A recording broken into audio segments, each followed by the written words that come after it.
Hi, I'm Aaron Parecki. Today we're going to take a look at the Rode VideoMic Pro Plus compared to the tiny little VideoMicro.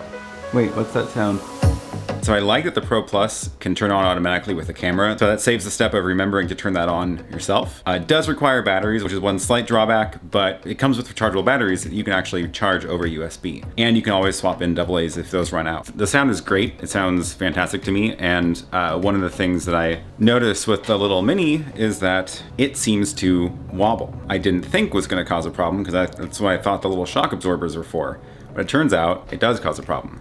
So I'm gonna bounce this around a bit, pretending like I'm walking around outside. So you can see here as I'm bouncing this around, there is basically no wiggle on the mic. It's just sitting perfectly still. The shock absorbers are doing their job, it's not bouncing around, and it sounds great.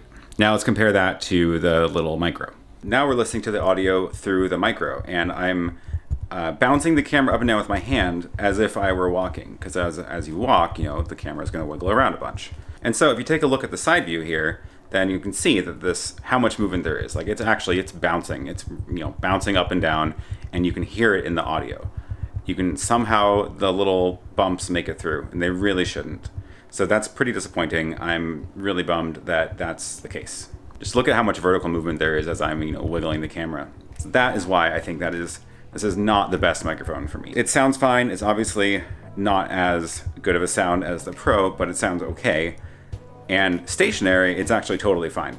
But as you can tell from this video, as soon as you start walking around and bouncing it around, the audio becomes pretty much just unusable. So it's really too bad.